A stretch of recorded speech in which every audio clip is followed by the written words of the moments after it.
my car.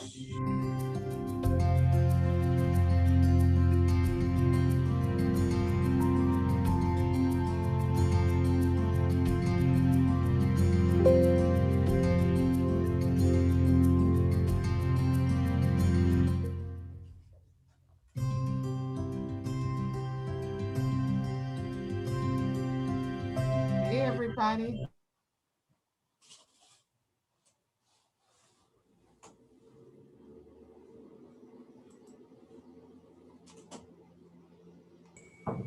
Well, good afternoon. Welcome everybody to the February 25th session of the Board of Library Trustees.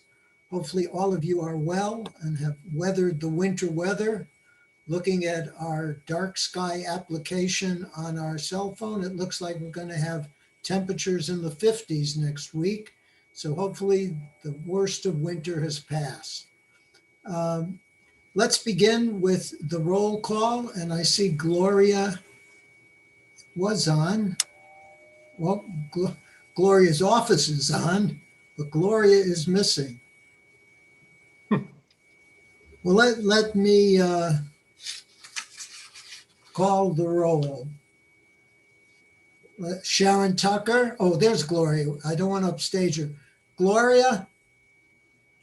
Hi there. Can you call the roll?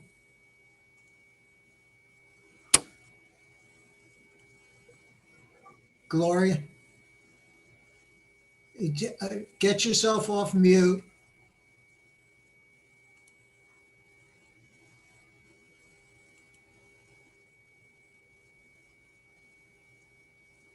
It's a little button normally on the lower left-hand side of the computer.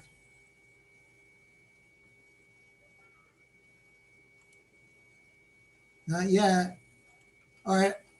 Can't hear you. Is there a third grader in your building that could help? Oh, listen, I could go down to kindergarten. They'd be more helpful there. They know more than I know. That says a lot after being 47 years in education, but I'm my best trying. People are very kind, like yourself. Can you call the roll then, please? I sure can. Let me see. Ben? Here, present. Sharon? Present. Kent? Present. Marty? I am here. And I just forgot my last one. I'm not doing very well. I know Jim's not here. He's absent. Give you a hint, it begins with P. Paul? I'm here. Okay, thank you. Sorry, Paul. That's all right. I'm just coming from one meeting to the other and I don't feel like I'm organized, but I'll get there. Okay, well, thank you. 6 present, 1 absent. I'll entertain a motion that we adopt the agenda. So moved. Second. Any discussion? All those in favor signify by aye. Aye. Aye. Opposed by nay. Okay.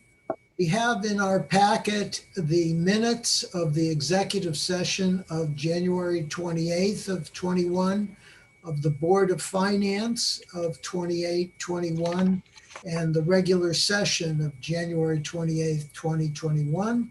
I'll entertain a motion that we accept those as distributed.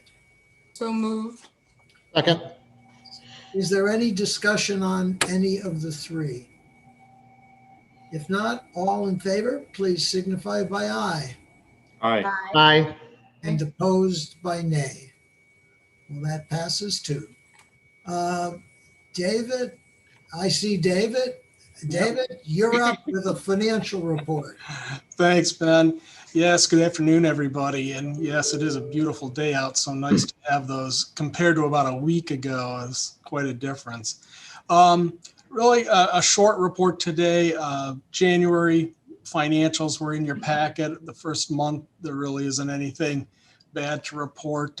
Spending is still reflecting the reduced service and purchase level, but that's picking up. I'm sure you got Jill's email earlier with the claims, and you can see there's some large items taking place there. So I think those will be catching up with their historical trends soon. No lines really to report. The main things going on in finance and with the finance side is obviously the year end, the state reports and the various reports that have to take place, whether through the gateway system, like the debt reporting or the library annual report. Those have all been completed. In fact, the financials were published in the paper this morning, so that was the last step. And then working with Denise and all on the Indiana State Library, she's going to be talking about that later, but the financials that go with that. At this point, finishing up February, we're going to be working on getting ready for the State Board of Account audit. That will start, probably within about 4 weeks. I anticipate that will be a virtual audit again, things taking place off-site. So we'll be getting that and the CAFR reports completed that go along with that audit. So really, the only other thing I wanted to bring up, which some of you may have already had seen this, but I know I've mentioned him before. Larry DeBoer is a professor with Purdue, and Tamara Ogle, his assistant. They put on another presentation regarding the Indiana financial status and really just the highlights I wanted to say. Indiana did very well during this recession. As he pointed out, Indiana is still a very manufacturing oriented state. And as such, sometimes we can get hurt in recessions that way. But in this one, he termed this a past recession. It was a recession of services, not goods. So Indiana, who makes lots of goods and manufactures everything, did very well. The very first unemployment side, we spiked up, but then we have dropped below the national average. And people were still buying our stuff. They just weren't using services. They weren't traveling. They weren't going to movies. They weren't doing restaurants, etc. So in fact, what he pointed out was Indiana really is on track at this point to be back at the fund balance level it was at the end of 2019. 2020 is a kind of a blurb for us, but our revenues are going to be good. And even on the local side, as I've kind of pointed out, tax revenues, the collections on property taxes, income, etc., have not been as bad as they have in our other states and all. So interesting little program. It is available usually on the Purdue website. I can send it to you if you're interested, but it's a neat presentation that he did and kind of has lots of graphs that show where he's coming from. So anyway, I'll keep you posted, just my kind of stuff. Other than that, that's about all I have to report today, but I'd be glad to answer any questions. Any questions of David? If not, I'm sorry. Just a quick question. Sure. Yes. I want to make sure I'm reading this correctly. You mentioned, Dave, that expenses are down. Yeah. Compared to prior year. Where is that reflected? Well, actually, compared to averages, this is on the graphs, that the chart that would have been in there. So as you see, the light blue is our historical spending pattern over the last 6 to 7 years. Okay. The deep blue is the actual spending. So you can see the deep blue is below where the historical trend has been. Okay. So when I look at the total expenditures year over year, yeah, that's not where I should be looking. Well, yeah, I mean, what it's showing you is in total, our actual spending a little over 7%, where historically the light blue, you would see it's about 8.8, 8.9%. Okay, I'm not looking at the graph, so maybe that's my. Oh, okay. I'm looking at the balance sheet here where you have literally the line that says total expenditures. And for January of 2020, it was 2.451 million. And for January 2021, it's 2.416. Right. Yeah, January of 2020, we were about 2.451 and we're at 2.416, a little lower than last year.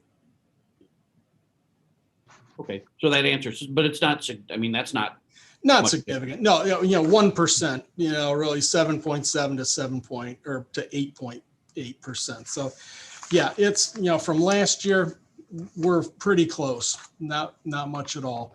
From a historical side though, last year we were spending at normal rate before March hit with the pandemic. So January, February reports will be similar to this, what this year should be. So we'll see. Yeah. Have you ever done any type of a graph that shows, and I imagine the equation is pretty simple, but using those numbers, the total expenditure numbers, and then using the hours of service or something along that line to come up with kind of a, equation that shows, okay, expenditures versus service, Yeah. to track that just for kicks and giggles?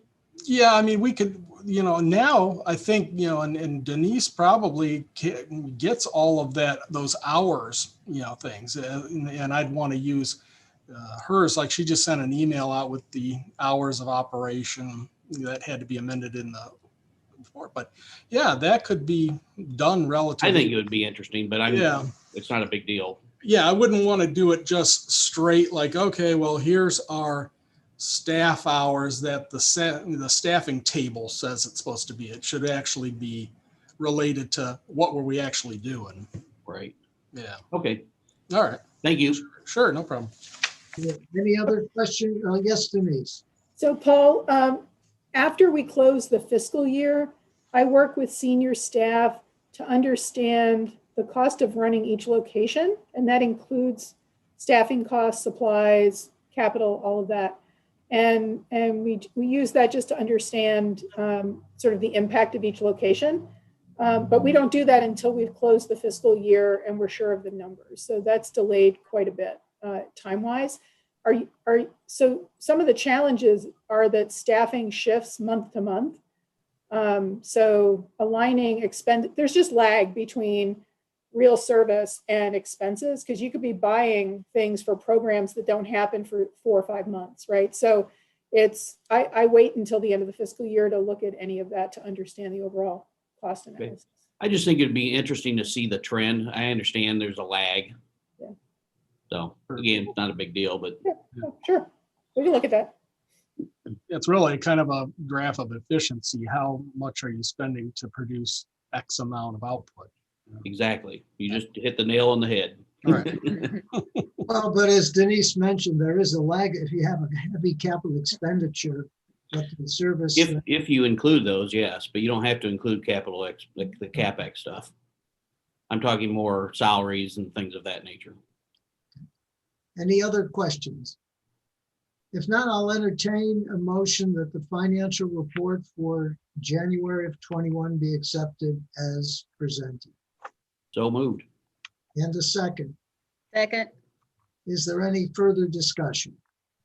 If not, all in favor signify by aye. Aye. Opposed by nay. It passes. Now, we did have distributed earlier in the day the claims, as David mentioned. We need an approval of the claims, or certainly questioning them if there are any. So I'll entertain a motion that we accept the claims, a second, then we could discuss, after which we'll have a roll call because we're not signing them. So moved. And the second, that was Marty Second. and Kent. Okay, any discussion?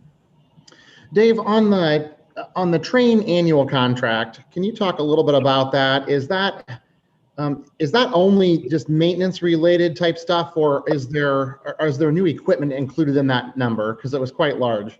Right, yeah, and that is the largest one that hits that line, and that's the annual amount. What that entails is not only the software, the programs, the things that go toward our central monitoring system for all the heat and air conditioning systems throughout the branches and the main library, but also the preventative maintenance contracts that go along with that. So, there's a 12-month work plan that Jake, our maintenance manager, and I work with Train on to, whether it's going to be boilers or pumps or the HVAC units, et cetera. Those are planned out over the year. And so the technicians coming in, servicing the machines. So there's actual service of the machines. There's the cost of the software and the updates for that. And then to your question about new machines, that wouldn't include any new equipment. It would be, the new equipment would be purchased separate and then added onto that. It's included in the contract. So if it's a replacement, like so many we do, a replacement of a blower motor or something like that, there's not an additional charge because that's still included in the contract. If we were to add new equipment things, then we'd make a contract adjustment. So, Okay. yeah, that's what that one's all about. And it's kind of the chiller, the other part of that. In fact, that totaled 460,000. I'm sorry, Right. 260,000. The chiller was part of the, actually the bond program last year that we were requesting. That's the $140,000 chiller replacement here at the main. That's a Okay. So that is new equipment. Okay. yeah. So that's what's making up the 440. Okay. Total That makes on sense then. Because I thought, man, for maintenance, it just felt a lot higher than in the Yeah. past. So, No. okay. Only part of that was there was also the chiller work that had to be done on Okay. All right. Thank you much for that. that. Sure. Thank you. Any further questions of the claims? If not, then Gloria, can we have a roll call? Certainly. Paul, Yes. Ben, Yes, Marty, Aye. Sharon, Aye. Kent, Aye. and Gloria, aye. And Jim is absent. 6 ayes and 1 abstention. Mhm. Correct. Okay, moving on our agenda, we have item number 6. You'll recall that we have an appointment vacant to the Library Building Corporation. We were giving some thought to that. Has anyone come up with a candidate? Ben, I tried, and I even said DeBran chocolate, and the individual has turned me down. So I guess I'm not very persuasive. But I'm still thinking. I'm assuming someone that has some knowledge of buildings and so forth, or at least has an interest. I have one other person I'm thinking of asking if nobody else has gone out and kind of thought things through and tapped somebody on the shoulder for it. I don't think has anyone else solicited a candidate? No, it's yours, Gloria, for the asking. If I get someone, I at least want a Snicker snacker or something, okay? I will ask the individual. Okay, and if in the interim there are other names, please let us know, and then we can move along with the appointment. Ben, before, how many times do they only meet when we're in a building project? I'm assuming it's kind of like what we do in education. I think, Pete, there's an annual meeting, isn't there? Yes. An annual meeting? The Building Corporation Board meets once a year Okay. in its annual meeting. Okay. Even if there's no business, because that's just Okay. proper governance. But if there is business, they may meet a couple times a year. Okay. It is nothing like monthly meetings or even close. Okay. All right. Thank you. And Gloria, I might add that you really building and construction, it really isn't part of it. Don't feel like we'd have to find somebody who, they know construction or something. Okay. This is more That the helps. financing wing of the library. Okay. And so, we have really just people who are interested in the library on it now. When you look at like Alan Grensfeld or Mike Horton, Jan Code, etc.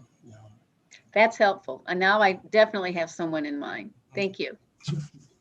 All right, let's talk about our telephone system replacement recommendation.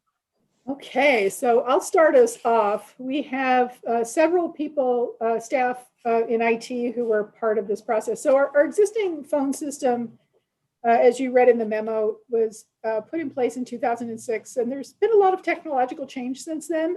So the system needs to be replaced.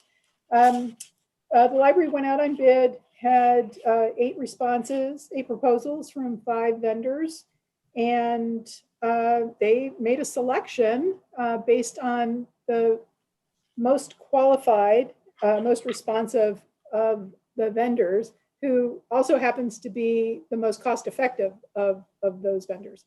So Kim Quintrell, I guess we'll bring you up if is there more information you want to share beyond the memo around this? I don't have anything else to share. Does anybody have any questions? As I understand it, Kim, the features and benefits will be enhanced by the new system, but the current features that we have will still remain. That is correct. And what has been the reliability of ENA as the provider? I'm sorry, I didn't hear what you said, Ben. The reliability of the vendor, ENA, it's the same vendor that we have. Yes, we have them for our internet service right now, as well as our filtering, and they've been very reliable. Thank you. Any further questions? Are these the 3-year costs, is that an annual cost, but over 3 years? Just so I understand on their sheet. So the 3-year cost will be one fixed cost, and then it's our monthly reoccurring cost for 3 years. I mean, is all included in that price right there. We priced it out for 3 years. So that includes an initial cost and then the monthly cost for 3 years.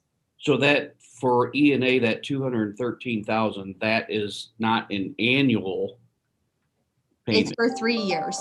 It's for the next 3 years, yes.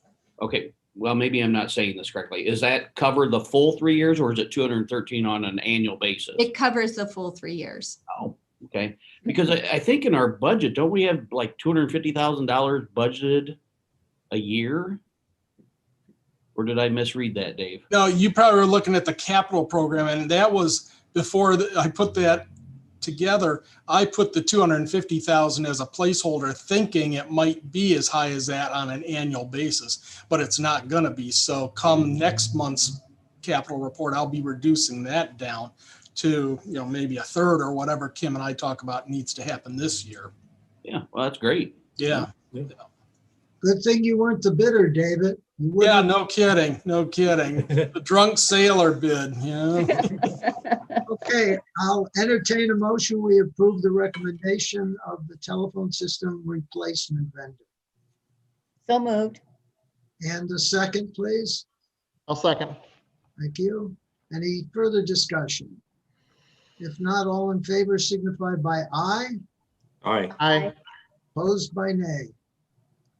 Thank you. We now have new telephone updated soon. Okay, the 2020 annual report to the Indiana State Library. That was distributed with an update recently. And Denise, are you going to cover that for us? I can. So as you know, each year we're required to respond to the State Library annual report. And for the most part, this year's survey is quite similar to prior years, with a few exceptions. And the exceptions are around the pandemic. And the libraries needed to report this year. I don't want to get too complicated here, but there are certain numbers that are reported every year, visits, hours open, things like that, that have very clear definitions. And there's 30 years of longitudinal data about public libraries, even more than that. It goes back to 1980 for public libraries for that data point. So rather than fiddle with that number, or that definition, they created additional measures this year to gather context of what they understand will be reduced service hours across public libraries across the United States. So that complicated it for us a little bit this year, because our collection is usually pretty simple, our reporting around hours open, because they don't change year to year, but this year they changed several times. So it took a little while to kind of pull that together.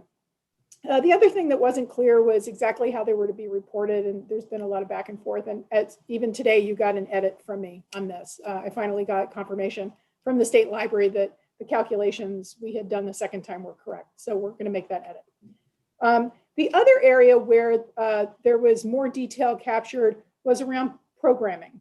So normally we have in-person programming and we do visits and we do outreach and those sorts of things. And it's very clear how you report those. You know, a person is in the program or they're not, right? This year, because libraries all over the country pivoted to virtual programs, what they had to do is distinguish, and again, this is for the longitudinal value of the data, they had to get the data this year as close to how they've historically counted as possible. So they created 2 additional measures around programming. One to capture live real-time programming that we offered virtually and the number of participants and then how many times it was viewed.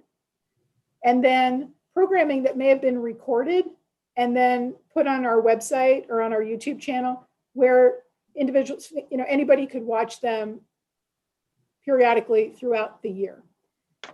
What makes this more complicated on the virtual side is that the resources, the tools that are used to actually produce those programs, we put them on Facebook or we put them on YouTube. We have to go to their portal to get the data, and they don't capture it the way we do. So we don't know by month or even by day the visits unless the visits to a program unless we actually watch it every day. So it made it a little more complicated this year to actually get the right data out of YouTube and Facebook. So our programming staff worked very hard on that, and we were able to get that sorted out. So all of this to say that you have a couple of more data points that you'll see in the report that help clarify our service hour, our hours open to the public, and our programming data as well. There were also questions in the supplemental section, which changes every year. Its purpose is to capture snapshots of what libraries are doing. And this year they've really focused on the pandemic. So with that in mind, the overarching message, I guess, from the report this year is we spent about the same as we did last year, but because of the pandemic and a combination of buildings being closed or having reduced service levels and the public's reluctance to actually come into our buildings or any buildings, we saw declines. We saw declines in visits. We saw declines in circulation, except for digital. Digital circulation increased. We saw declines in program attendance and a number of programs offered across all the platforms that we used. And we saw reductions in our Wi-Fi usage and our PC reservations. The Wi-Fi usage, I guess, was a little surprising to me because it did drop off quite a bit. But generally, when you look at the measures fairly consistently, we saw about a 30% reduction across all platforms of service. So circulation was down about 30%, visits were down about 30%, and so on. So I guess all things considered, given how crazy 2020 was, it's not so bad, all things considered. On the upside, we've seen a significant increase in the use of our digital content, ebooks, streaming video, and so on. It was a blessing that we had those in place for the public to use, and they used them. So I think that's a positive. And we also spent a little bit more last year because some of those are like a pay per drink cost. So we pay every time somebody uses those. So those costs were a little bit higher, but that's kind of it. I mean, there's nothing really astounding in this report. It certainly gives us a snapshot of where we've been. It's going to make next year challenging to report. We're currently using the same guidance that was given to us for the 2020 analysis, and we're capturing all those same measures moving forward in 2021, anticipating that we're going to have to answer the same questions again at the end of this year, especially around programming. So we're looking at how to do a cleaner job of capturing virtual programs, both live and recorded. What that means for you on a monthly basis is we may not every month have a programming report for you. I have to figure out what makes the most sense because they're cumulative. So we have to really understand what happened, and it's hard to know what happened in what month because we can't cut their data that way. We can cut our data that way, but I can't get that granular in external data. So I'm still kind of processing how we're going to report that to you and give you updates on, especially around programming. So once we're hopefully this year back to doing in-person programming, the virtual side of it will be diminished a bit, and we'll be able to get back to some normal kind of programming levels. So I'm happy to take questions. I know there's a lot here this year. Questions? Just a comment to make that when I read the report, I was pleasantly surprised. It was like just a 30% drop in certain areas, which behooves well for what everyone in the library system has done for our community. So thank you to all. I did have a question on the update that you sent on the licensed databases and electronic collections. Yeah. There's a significant difference than what preceded that. Almost 3,000 versus 13,000. 13,000. Yeah. What Yeah. does that mean? That's actually a definitional adjustment. So you may recall a couple of years ago, we were alerting you that Internet Archive's measurement was a little inflated and the numbers got better and better. This year, we also got tighter on the databases, especially in genealogy that we're going to report for. So we're getting tighter on how we interpret what it is we have and what we call a collection in a database, which we didn't do as tightly in the past. So we're just getting our work cleaner on our end. And the result of that, the combination of that, and it's largely Internet Archive, especially around the views, the numbers declined. Internet Archive went down about 1 million views because of a change in how they measured plus how we reported. The other thing that happened is the state definition around databases was very clear that there had to be a license and there had to be a login required. And so for a number of the tools that we build ourselves, our collections don't require that. Anyone can use them from anywhere. So they fell outside of the definition. So now we report them in a different area of the survey, or not at all, because they don't fit either of those definitions. So that's what triggered that. So in essence, it's a definitional change. Definitional change, and also a process change on our end, especially around Internet Archive. So for that number, that electronic collections number moving forward, the number should look about the same each year moving ahead. Good. Okay. Thank you. Sure. Any other questions on the annual report to the Indiana State Library? We do need approval of that. Yeah, So, you have to vote that you've reviewed it. Okay. I'll entertain a motion for approval of the 2020 annual report to the ISL. So moved. Okay, and a second? Second. Okay, any further discussion? If not, all in favor signify by aye, Aye. Aye. and opposed by nay. It passes. Let's move now to committee reports, capital project. All right, I'll be making a report, maybe with a little assistance here from Kim or Denise. We had a very good interview session. I think I reported last time that we had a lot of proposals that came in. We were able to narrow it down. It was tough, but we narrowed it down to 4 that we did live interviews with last week, Tuesday and Wednesday. We did Zoom interviews, had a number of people on from the library, and then obviously the people making the proposals had a number of different people on. I would say they were very good discussions with all of them. Opened my eyes a little bit to what was possible out there for doing a facilities master plan. Talked about the timeline, what we needed to accomplish, who would be involved in that, and how it would move forward. So I have asked Kim and Denise, and I think it's been sent out, to schedule a time next week for the committee, which is Ben, Kent, and myself, to meet, go over what our impressions. I think staff is going to have a pretty firm recommendation to us as to who they would pick, and then we need to make a choice as to who the committee would recommend and take that to the board.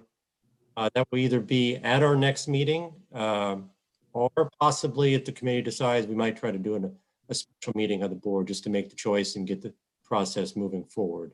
That just comes down to timing and how fast we want to try to get this done, so we meet our deadline. I think our self-imposed deadline, but I think sometime late summer is what we're hoping to get this done by. But that is my report. I was very pleased by the quality of the people we had. Thank you. Anyone else wish to comment? Or any questions? Good work. Very good. Moving that on. Let's move then to the interim director's report. So in the past, we would have been visiting our branches live and in person. But this month we have Rachel King, who's the manager at our New Haven branch, who opted for our February board meeting to give you all an update about what's going on there. And then following that, I'll have a short update for you. Go ahead, Rachel, unmute yourself and let's hear what's going on in New Haven. Hi, thank you for having me. I have decided to take you guys on a little tour of the New Haven branch since you guys aren't able to be here in person. And James, if you want to play that, and then I'll answer any questions afterwards you guys might have.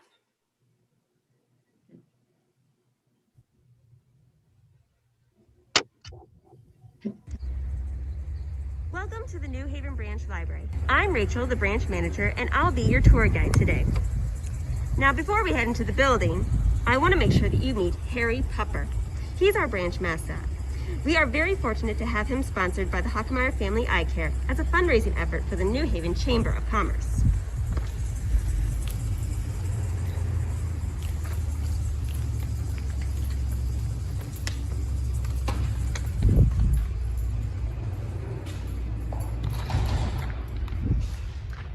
Naturally, the first thing you notice when you walk into our buildings are the very tall ceilings that we have.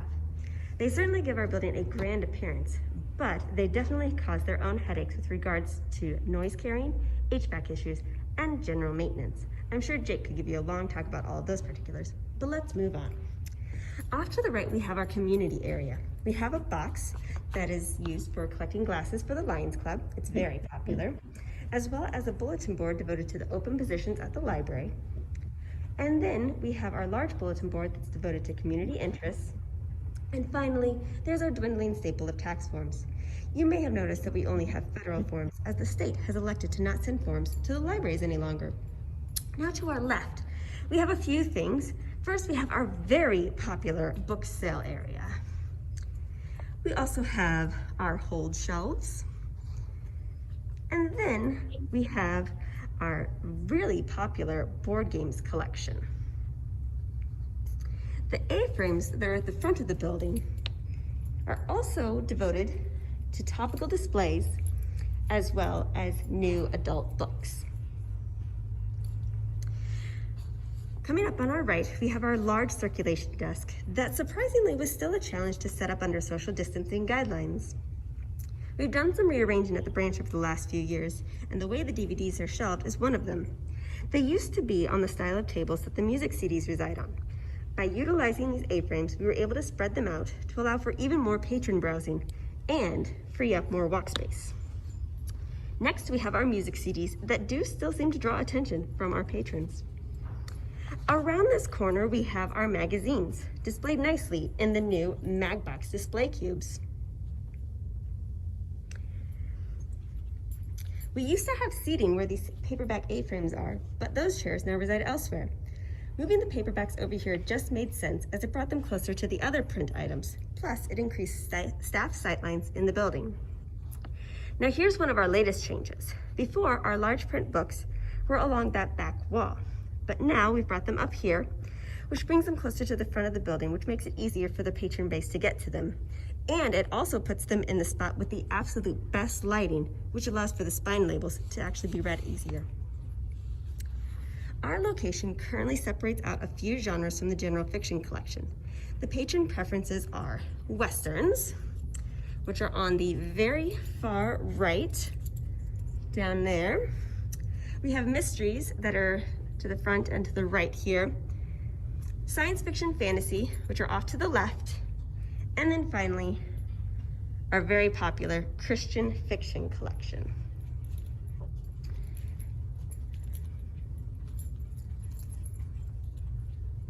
Looping around over here, we are now in our adult nonfiction collection, which is very healthy in size and in circulation numbers. In fact, over the last few months, I've had to spend time readjusting all of the shelves to accommodate for all of the new nonfiction books that we have. Now, what we have here is the teen section, which is definitely different than before. We used to have nothing along this wall here. And then we had two freestanding stacks here. You can kind of tell where they were based off of the traffic patterns that are built into the carpet now. By adding that shelving unit over there, and by utilizing the bottom shelves of those shelving units, we were able to remove the freestanding shelves. Now this allowed staff much better lines of sight to the area. As you can see from our desk back over there, it definitely opens it up. And then it also provided a clearer path to the emergency exit door. And finally, it allowed this corner to be fully visible by our security camera. So it definitely was a decision that paid off very well for us. Heading back towards the front of the building, we have our public computers. We have 9 full session computers and 1 computer for 15-minute sessions. This room over here used to be devoted to computers for children under 12, but this meant that the computers were sitting empty most of the day when a teen or adult patron may want to use them. We're hoping to have this room transition into a small meeting room or a communal study room, as we have numerous times when our community room needs are very high. Finally, we have our children's section, which probably looks the most devoid of life with the COVID restrictions in place. This normally had interactive toys for patrons to play with, such as the kitchen, large building blocks, and our very popular saddle. The children's collection holds the greatest variety of items in a contained area. We have our media tie-in books, our board books, oodles of picture books, nonfiction books that are of interest to children of all ages, and then of course we have our chapter books,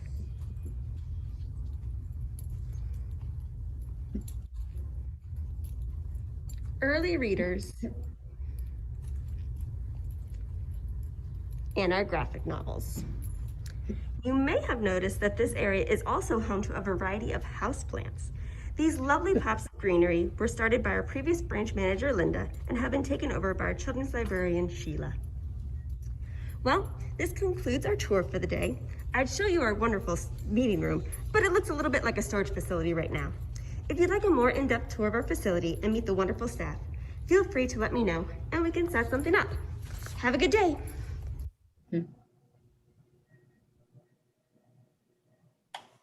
Thank All you. right.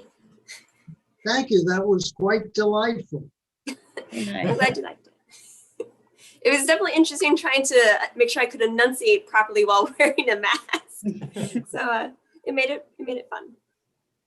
Do we have any questions of Rachel? More of a statement, and it basically is thank you for giving us a tour. I thought that was a very intuitive way to show off your facility, and some of the changes that you made absolutely make positive sense, especially when you look at how everything has a straight line to the service desk. So kudos to you guys. Thank you. We're really, really proud of the changes that we put in place over the last few years. They've made sense in the long run.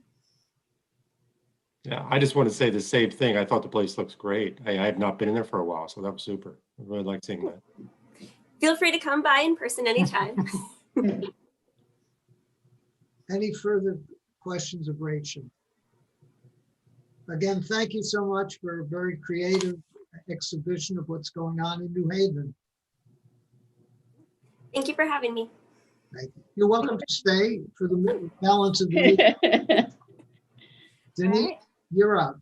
Okay, so you have in your packet the interim report where I just, Kurt has provided another update on the Roland Center, and we're keeping an eye on the service levels. You'll know that yesterday the governor extended the mask requirement and the color code level for the pandemic for another 30 days.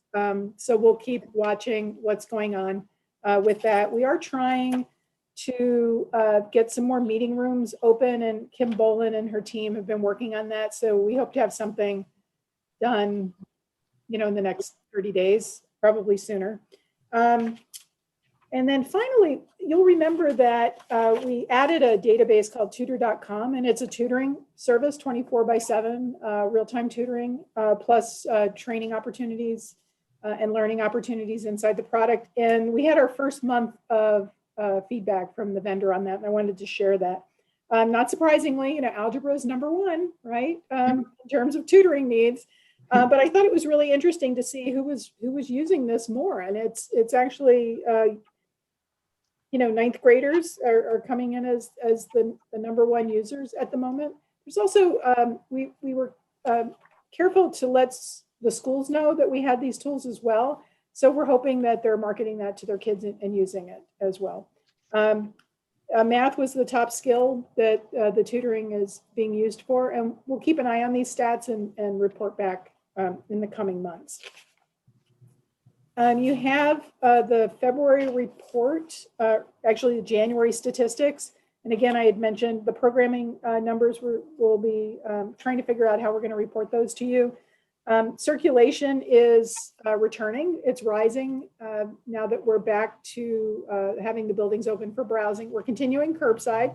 Curbside use, we thought it would, with the weather, that it would sort of taper off lightly. It didn't. It plunged like a clear drop off a ledge.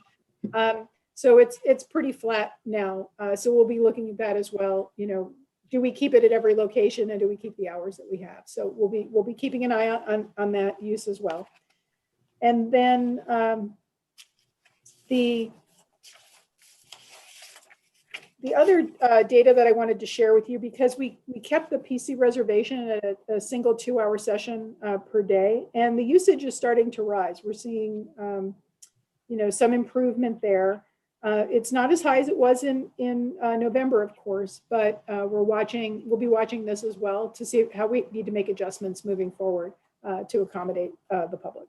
So that's pretty much it for that. You have the monthly collection report that Nate Bernard puts together, and this is for the month of January 2020, and you also have the monthly manager's report from each location and each branch and department. So happy to answer any questions that you have. Any questions? I have a question, Denise, and maybe it might be more for, is it Kim? I'm not sure. You guys can pick which one. Has there been any thought or conversation to the library providing Zoom rooms in reference to us having spaces available to set up where someone can come in and utilize to have a Zoom if they don't have it in their own space? Am I saying that right? Yeah, you are. And we have talked about that. So I don't know, Kim, is there anything more you want to say about that? Yes, one of the 9 million teams I have going for public services, we're investigating this, and we have a couple thoughts, and we'll be prepared to make a proposal sometime in the near future, but definitely on our radar. Okay, thank you. Further questions or comments, observations? Denise? Yep. Concerning the summer program that usually is held, maybe I've missed it, and you have already stated it and I just have forgotten. Any plans for that, or? Yes, the summer learning program, they're planning for it now. We're planning for virtual programming. Okay. Potential for in-person, but the focus will be virtual. Okay. For much of it. So they're trying to balance that as we get closer we'll be able to pivot possibly. That's one of the reasons we want to start opening some of the meeting rooms to understand how well they'll be utilized and how we can manage in-person programming. Okay. You know, and when the weather gets better, we can have children's programming outdoors, which, you know, will allow for social distancing. So they're looking at all of that. Yeah. Well, good, because the outside, the social distancing outside will be good, like the parks that they go to and whatnot. So I'm glad. Thank you. Yeah, 2021 is going to be a balancing act, just like 2020 was, unfortunately. Totally understand. Yeah. We will be doing some fun, unique things. Stephanie and I actually had a meeting about some pretty cool things we have in mind. We're talking about wrapping some of our vehicles to just add some fun and flair. We've got Stephanie, you're gonna have to chime in. What are we calling it? Like the pre-launch party or pre-launch? We will be promoting something called Jump Spark. So of course our summer learning program is called Spark, Science, Play, Reading, Art, Knowledge. So this is Jump Spark. So starting around April, May, when we traditionally start going into classrooms to do all those visits, getting people primed and ready and excited about summer learning program, we know it's going to look very different this year. So this Jump Spark will start to get parents and kids in that mindset. The teachers and schools will also be able to promote it. It'll be fun. Again, we are not above tricking kids into learning and reading here at the library in a fun way. So Jump Spark is something new that we're introducing again to get people back in that summer mindset. Good. Any other questions or comments? If not, let's move into new business. Are there any items of new business that should come before this body? Yes, Denise. I would like Michelle Vance to turn on her camera, please, because I would like to introduce Helen Stark to everyone. She's our new executive assistant. And there's Michelle Vance, who's been helping for months, by the way. So thank you, Michelle. And is Helen in the room? Yep. That's Helen. She's our new executive assistant. You'll be starting getting emails from her this week. Well, welcome to both of you. Thank you so much. I understand Susan is in town, is resettled, and will be starting Monday, correct? Yes. And just a reminder for board members, if you have not yet set up your virtual meeting with your appointing body, let's work through Kendra, and so we can get Susan acclimated to the legacy of the library appointing system. Ben, is there a special time that is available for her to meet with our superintendents, our three superintendents for which I represent? Yeah, Kendra, didn't you circulate the availability? Yes, I did. And I can relook at her calendar as it changes daily and find some additional available times and send that out to the members of the board, if that will help. Yes, and it's definitely just Zoom, correct? That's what we're doing. Yes. Okay. So, yep. Okay. Any other items that we would like to discuss under new business? We don't have the ability for public comment live, but we do have the trustees' email address. So for those out there that wish to comment about this meeting or anything else on your mind, please feel free to do so via the internet, and we will be responsive to your inquiries. Any other items of good and welfare? If not, I'll entertain a motion that we adjourn. So moved. And a second. Second. All those in favor, aye. Aye. Aye. Be safe. Have a good week. Thank See ya, you. everybody.